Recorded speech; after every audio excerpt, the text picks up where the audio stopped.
नमस्कार. माझ्या मराठी चॅनलमध्ये आपल्या सगळ्यांचं परत एकदा स्वागत. मनाशी हितगुज हे नाव आपल्याला माहितीच झालेलं आहे आणि म्हणून मी रोज रोज त्याला आता म्हणत नाही आणि आपण अगदी चांगलेच ओळखीचे मित्रमैत्रिणी झालेलो आहोत. कालचं होमवर्क कसं वाटलं तुम्हाला? वाटला का काही जरा विसावा किंवा वेगळेपण वाटलं का काही? अशी आशा करून मी कालचे लोणच्याचेच पदार्थ पुढे चालू करते. कालपर्यंत आपण ते सगळे कैरीचं बघितलं. आता हरभरे भिजवलेले, मोड आलेले आणि मेथ्या भिजवून त्याला पण दुसऱ्या दिवशी चांगले लांब लांब मोड येतात. त्या दोघांना पण आपण लोणच्याचा मसाला घालून हिंग आणि हळदीची, मिरची जशी तुम्हाला तिखट मिरची लाल पावडर पाहिजे तशी तुम्ही घालू शकता.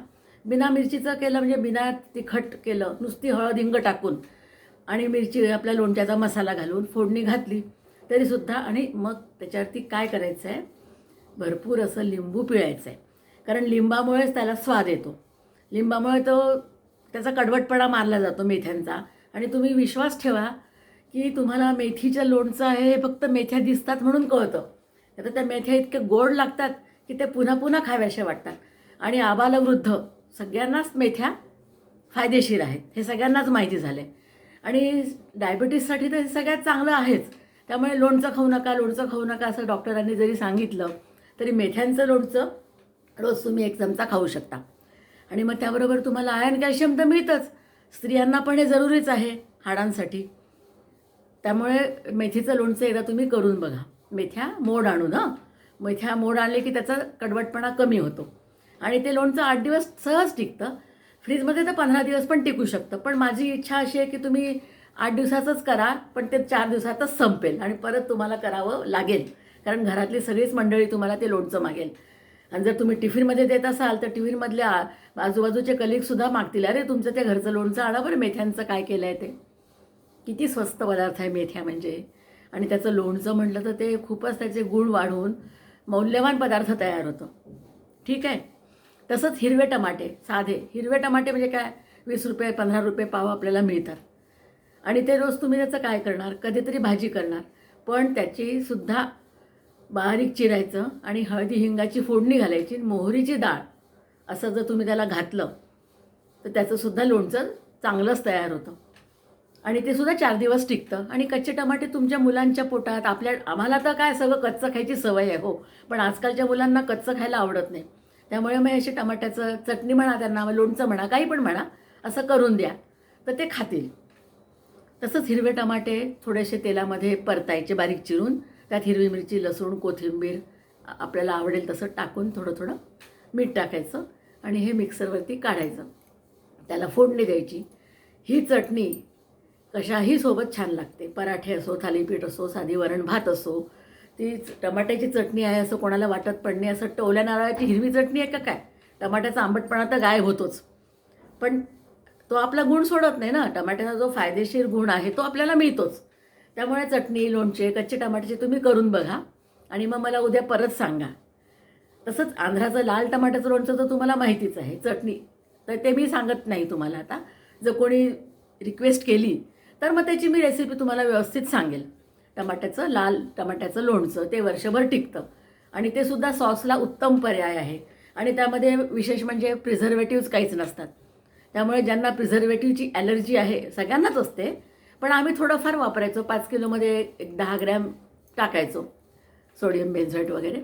पण आता लोकांना नाही ते बिलकुल घ्यायचं नाही, सोडा घ्यायचा नाही, इनो घ्यायचा नाही, असे केमिकल्स वापरायचेच नाही आहेत. मग नॅचरलमध्ये काय करायचं, मीठ आणि साखर तर हे नॅचरलमध्येच आपण समजतो. त्यामुळे मीठ आणि साखर वापरून जे पदार्थ करता येतात ते आपण करू शकतो आणि प्रिझर्व करू शकतो. साखरेने पण पदार्थ खराब होत नाही. म्हणूनच सरबतं वगैरे आपण करायचो. लिंबाचं सरबत आपण करतोच, ते मी नंतर सरबतं, स्क्वॅश, जेली, जॅम ते आपण नंतर घेऊ. ओके. चला मग आता आपलं झालं लाल टमाट्याचं, हिरव्या टमाट्याचं लोणचं झालं. आता त्यानंतर मी तुम्हाला घेते आहे लाल भोपळा. तो लाल भोपळा कसा असतो, लाल भोपळा म्हणजे तो असतो श्रीखंडी रंगाचा, पण त्याला साधारण भाषेमध्ये लाल भोपळा म्हणतात. कारण त्याचा दुसरा एक चुलत भाऊ बसलेला असतो हिरव्या रंगाचा, तो दुधी भोपळा. त्यामध्ये आतून तो पांढरा असतो म्हणून त्याला दुधी भोपळा म्हणतात. इकडे हा लाल भोपळा असतो. तर लाल भोपळ्याची रंगसंगती तुम्ही बघितली, किती गोड रंग आहे बघा, श्रीखंडी. पाहिलं की त्याच्याकडे समाधान वाटतं. त्याचा शेप आकार बघू नका, चित्र बघू नका. त्याचेसुद्धा बरेच पदार्थ होतात. साधा सगळ्यात सोपा पदार्थ काय तर लाल भोपळा बारीक चिरायचा, थोड्याशा पाण्यात मीठ टाकून वाफवायचा आणि मग तीच माझी फेवरेट हळद, हिंग आणि हिरवी मिरचीची फोडणी, थोडा कोथिंबीर, मीठ आणि थोडी साखर आणि दही. आणि तुमचं कमी आंबट दही असेल तर मग प्रश्नच नाही. पण जर आंबट असेल तर त्यात पण मी एक तुम्हाला ट्रिक सांगते. थोडंसं त्यात दूध टाकायचं आणि मग खायच्या वेळेपर्यंत त्या दुधाचं पण दही बनतं आणि ते दह्याचा आंबटपणा ते कमी करतं. तसं आपण ते रायतं म्हणून खाऊ शकतो, ते सुद्धा खूप छान लागतं. तर आणि लाल भोपळा किसून त्याचे गुलगुले जे कणकीचे आपण करतो भजे, थोडक्यात म्हणजे उंबरसारखे दिसतात ते. वेगवेगळ्या भाषेत त्याला म्हणजे वेगवेगळ्या ठिकाणी त्याला वेगवेगळं म्हणतात. कोणी उंबर म्हणतं, आम्ही गुलगुले म्हणतो. गोड भजीच असतात ती एक प्रकारची, पण ती लहान मुलांना भयंकर आवडतात. काय किती फेवरेट पदार्थ आहे तो. किसायचा लाल भोपळा, त्यात थोडा गूळ टाकायचा, हे थोडंसं जायफळ टाकायचं. जायफळाने वेगळा स्वाद येतो बघा. आणि गव्हाचं पीठ टाकून भिजवायचं आणि भज्यासारखे तळून द्यायचे. लहान मुलं हसत हसत डिशभर खाऊन जातात. अजून कर म्हणतात आणि त्याने काही पोट वगैरे दुखत नाही, तेल ते पित नाही, त्यामुळे काय चांगलंच लागतं ते. मुलांना आवडता पदार्थ आहे तो एकदम मुलांचा. आम्ही तर तेच करून द्यायचो लहान मुलांना. तसंच त्याचे थालीपीठं वगैरे तर तो कॉमन प्रकार झाला. पण त्यातला एक प्रकार आमची मुलगी सूप पण करते. मुगाची डाळ टाकून लाल भोपळ्याचं सूप करते. मुलांना कळत पण नाही की तो लाल भोपळा आहे म्हणून. आणि ते लाल भोपळा किसून त्याची खीर आपण गुळशिलं म्हणतो, ते तर सगळ्यांना माहितीच आहे. त्यामुळे त्याचं पण मी काही एक वेगळं सांगत नाही. पण हा लाल भोपळा आवर्जून आपल्या पदार्थांमध्ये रोजच्या कुठे कुठे तरी वापरायला हवा. काय असतं, व्हिटॅमिन ए असतं त्यामध्ये. आणि आजकाल डोळ्याचे त्रास लहान मुलांना किती आहे ते सगळ्यांनाच माहिती आहे. व्हिटॅमिन ए भरपूर असल्यामुळे तुम्ही हे रोज आवर्जून त्यांना पदार्थ देत जा. लाल भोपळा आपल्या घरामध्ये आणून त्याचे पदार्थ वेगवेगळे करून मुलांना खाऊ घाला, अशी मी तुम्हाला विनंती करते. कारण लाल भोपळ्यासारखं खनिज तुम्हाला कुठेच मिळणार नाही. आणि व्हिटॅमिन ए म्हणजे तुम्ही साधं किसून त्यात दूधसाखर घालून शिजवून दूधसाखर घालून दिलं तरी मुलं चमच्याने आवडीने खातात. काय तर लाल भोपळ्याची खीर, त्याला काही विशेष मेहनत लागत नाही. हां, तुम्ही मग जायफळ, विलायची, ड्रायफ्रूट जे तुम्ही त्याची नाटकं किती, तिचं कौतुक किती कराल खिरीचं तेवढं कमीच असतं. पण हा सगळ्यात साधा पदार्थ की किसायचं, तूप एवढंसं तूप टाकायचं, तूप टाकून शिजवलं की त्यात दूध साखर घालून, हवं तर आजकाल साखर पण लोक वापरत नाहीत, गूळ वापरतात. तुम्ही गूळ पण वापरू शकता. प्रत्येकाच्या आवडीचा एक पदार्थ असतो तो, चालतो. गूळ टाका, साखर टाका, आपली मर्जी. ते झालं. लाल भोपळा तुमचा झाला. म्हणजे कसं झालं बघा, पांढरा मुळा झाला, हिरवा टमाटा झाला, हिरवी मिरची झाली, हिरवी कोथिंबीर झाली आणि पिवळे दाणे झाले, लाल डाळिंबाचे दाणे झाले, असं कितीतरी. आणि मग काय त्यासोबत एक हिरवी आपली काकडी पण येते बघा. काकडीची कोशिंबीर तुम्ही करता, आपण सगळेच करतो म्हणजे. तर सॅलड वगैरे तर थोडंसं खाल्लं जातं, पण काकडी किसून जर तुम्ही ती केली तर माझं म्हणणं काय की घरात सगळेच लोक असतात, म्हणजे म्हातारे असतात, लहान मुलं असतात, कुणाला दाताचा प्रॉब्लेम, कुणाला काकडी चावत नाही. आणि ती तुम्ही कापून किती वेळ ठेवणार हो. ती ऑक्सिडेशन तिचं व्हायला लागतं. ती ऑक्सिजनच्या ह्याच्यात आली किती काळी पडते, नरम पडते, थोडी म्हणजे तिची चव जातेच थोडीफार. त्यामुळे पण काय करायचं मग, किसून जर तुम्ही त्याला दही मीठ लावलेलं असेल तर त्याच्या चवीत इतका फरक पडत नाही. त्याच्या दाण्याचा कूट टाकून तुम्ही नेहमीच करता काकडीची कोशिंबीर दही घालून. पण मी काय सांगते, दही न घालता तुम्ही त्याला फक्त हिरवी मिरची, हळदी, हिंगाची फोडणी घाला आणि मोहरीची डाळ घालून त्याला लिंबू पिळा. ती काकडी बघा तुम्ही खाऊन कशी लागते, ती सुद्धा चांगलीच लागते.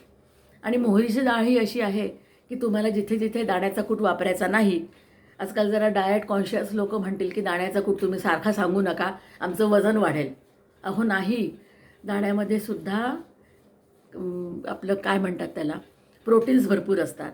आणि तुम्ही मूठभर दाणे किंवा चमचाभर दाण्याचा कूट खाल्ल्याने तुमचं वजन इतकं वाढणार नाही, पण तुमच्या स्किनला त्याची मदत होईल.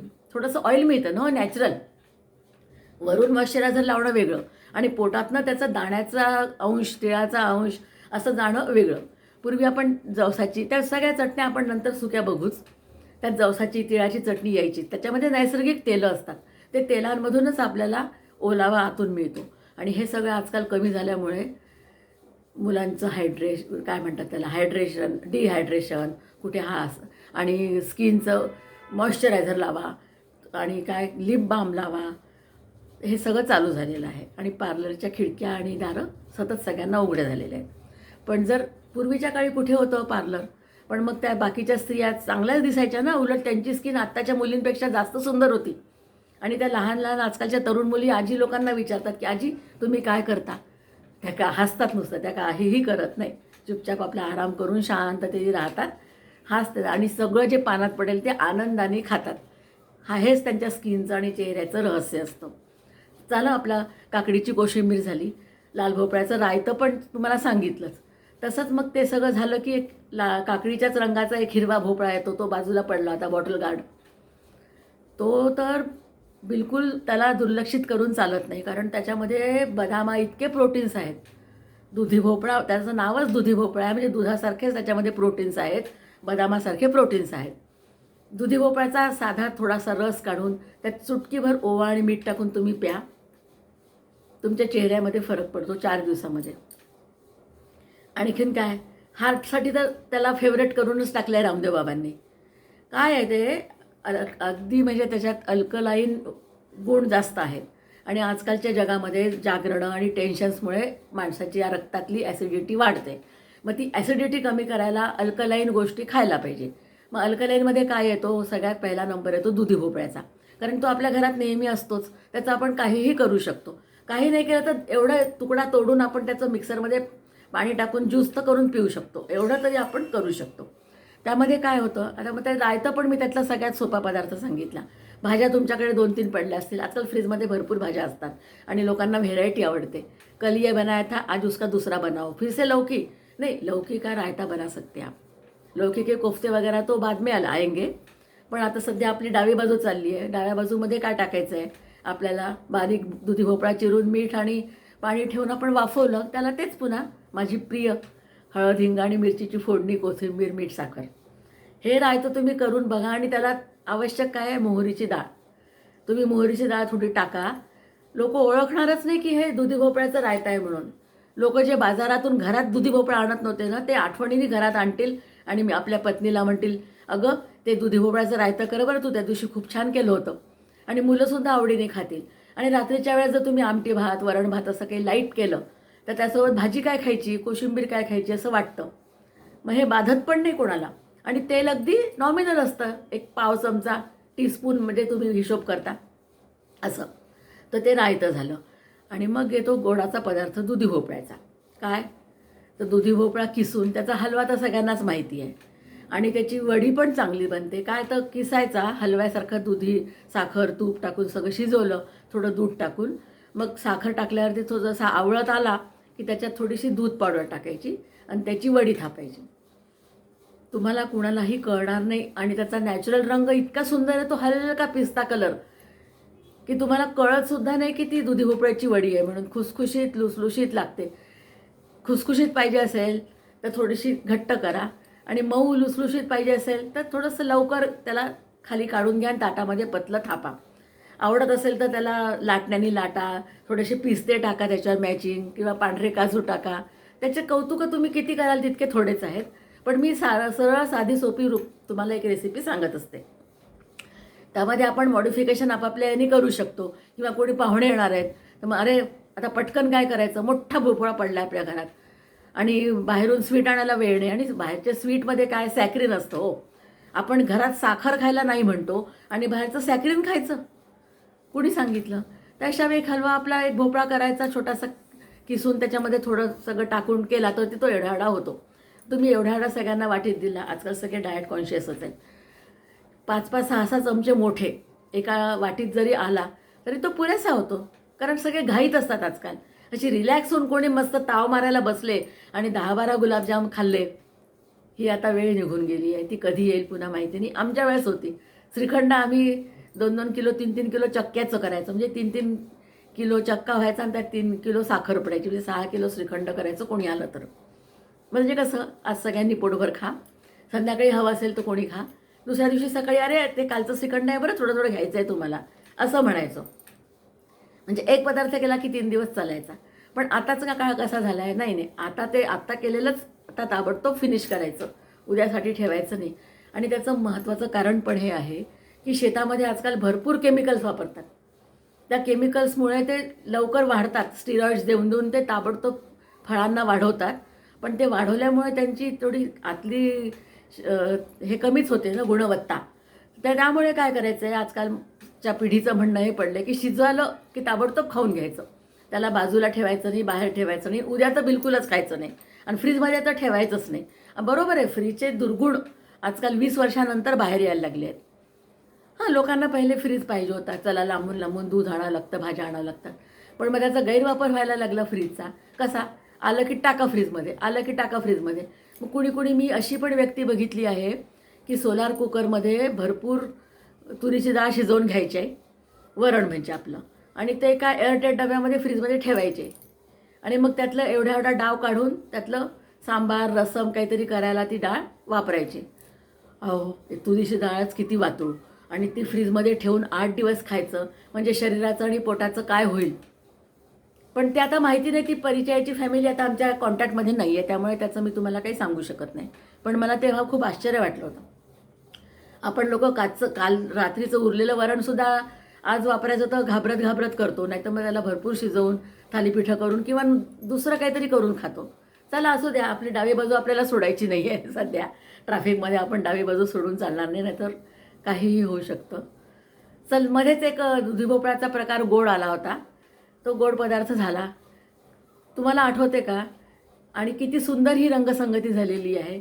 आणि हिरवा निसर्ग आपल्या साथीला जर असला तर मनाला कसं प्रसन्न वाटतं. हिरवा रंगच हा असा आहे, आल्हाददायक रंग आहे. अहो, सगळीकडे सिमेंट सिमेंट सिमेंट, वृक्ष सगळं सिटी सगळी कशी वृक्ष होते. मग त्यामध्ये कुठेतरी एक असं सिमेंटमध्ये एक हिरवं छोटंसं झाड दिसलं तरी आपल्याला किती आनंद वाटतो. कुठे छोटीशी दुर्वा असते किंवा कुठे थोडीशी तुळस असते, तुळशीचं बी इकडे तिकडे उडून ते येतं आणि त्याला जगायला ताकद पाहिजे असते. तो कुठेतरी आपलं म्हणजे कितीतरी स्ट्रगल करून कुठून तरी पाण्याचा अंश शोधून त्या फरशीमध्ये राहतो. तसंच आपल्याला म्हणून हिरवा रंग आपण सोडायचा नाही आहे. आता दुधी भोपळा झाल्यानंतर आपण पालक जो आहे, पालक साधा, किती पालक म्हणजे मध्ये तर अगदी त्याला निग्लेक्ट केलं होतं लोकांनी, पण पुन्हा आहारशास्त्रज्ञ लोकांनी त्याला सगळ्यांच्या नजरेमध्ये आणलं की पालक रोज खायलाच पाहिजे. पालकाची पातळ भाजी वगैरे तर आपण करायचोच, त्याच्यामध्ये मस्त डाळ हरभऱ्याची सगळ्या डाळी यायच्या, खोबऱ्याचे तुकडे यायचे, शेंगदाणे यायचे. ती पालकाची भाजी म्हणजे तुम्ही नुसती फोडणी घातली आणि त्यावर हिंगाचं तेल टाकलं की लोक आवडीने अगदी पंचपक्वान्नाला मागे टाकून ती पातळ भाजी खायची. पण आता इतका आस्वाद घेऊन खायची वेळच कोणाला नाही आहे. म्हणून मी तुम्हाला हे सगळे आजकालचे शॉर्टकट सांगते आहे. तुम्हाला वाटेल मागे मी शॉर्टकटवर बोलली होती, पण आजकाल काय झालं आहे, वेळेस म्हणजे कालाय तस्मै नमः, तसं म्हणून आपल्याला काळाप्रमाणे चालावंच लागतं. हो, कोण आता पातळ भाजी खात बसेल? हां, कधीतरी सणावारी केली आपण तर खातील, पण रोज कसं करायचं? मग काही नाही, थोडंसं एवढा पालक घ्यायचा, तो बारीक स्वच्छ धुवून बारीक चिरायचा. चिरला की त्याच्यावरती परत माझी आवडती फोडणी टाकायची, दही टाकायचं, थोडंसं असं सरभरीत करायचं श्रीखंडासारखं, आणि दाण्याचा कूट टाकायचा थोडा. अहो, कुणीही ओळखत नाही की ही पालकाची कोशिंबीर आहे म्हणून. जे लोक पालकाला हात लावत नाही की ते मातकट लागतं, त्याच्यात काही चव आहे का, कोण खातं, ते सुद्धा आवडीने ती कोशिंबीर म्हणून खातील की हे क्या दिया आहे, काय रायतं आहे का कशाचं. पंजाबी रायतं म्हटलं की लोक खातात, किंवा ते सरसो का म्हणजे काय ते सरसो का साग जर रायतं असतं, मग त्याचं पण ते रायतं करतात ते लोक, सरसोच्या भाजीचं. असंच लागतं ते सुद्धा, काही त्यात विशेष वेगळा फरक लागत नाही, कारण भाज्यांच्या आतले गुण जे असतात ना ते दह्यामध्ये थोडे थोडे येतात आणि मग ते रायतं खमंग लागतं. मोहरीचीच भाजी असते ती, मोहरीची चव जी असते तीच त्याच्यामध्ये असते, सरसो का साग म्हणजे, अजून काही नाही. तर हे वेगवेगळे, आणि त्याच्यामध्ये भरपूर विटॅमिन्स वगैरे तर असतातच. आणि पालक तर नावच त्याचं पालक आहे, तो आपल्या पूर्ण शरीराचं पालन करतो. फोलिक ॲसिड तर त्यात भरपूर आहेच, आयर्न भरपूर आहे. आणि म्हणून प्रेग्नंट बायकांना आणि ज्या स्त्रिया दूध पाजतात मुलांना, त्यांना तर हे अगदी आवश्यक रोज खाल्लंच पाहिजे. आणि रोज आपण म्हणतो की रोज सूप वगैरे प्यायला पाहिजे, पण कसं होतं, दैनंदिन जीवनामध्ये आपण एवढं करू शकत नाही.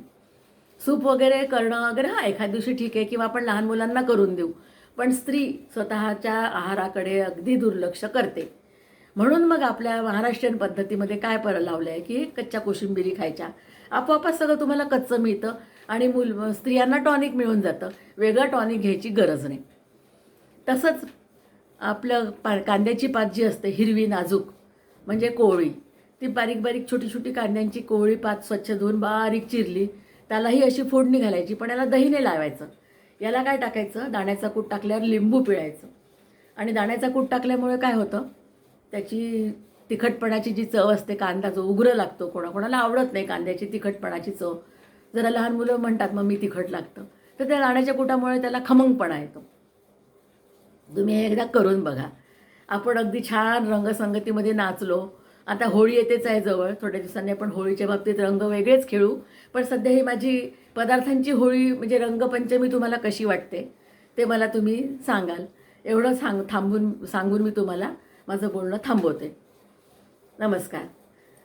पुन्हा मी तुमचे एकदा आभार मानते की तुम्ही माझा आवडता श्रोतागण होता आहात. हे पाहून मला खूपच चांगलं वाटतंय आणि मला रोज एक एक व्हिडिओ करायचा उत्साह येतो आहे. धन्यवाद. परत एकदा तुमचे आभार आणि आवडलं असेल तर लाईक करा आणि सबस्क्राईब करायला विसरू नका. धन्यवाद.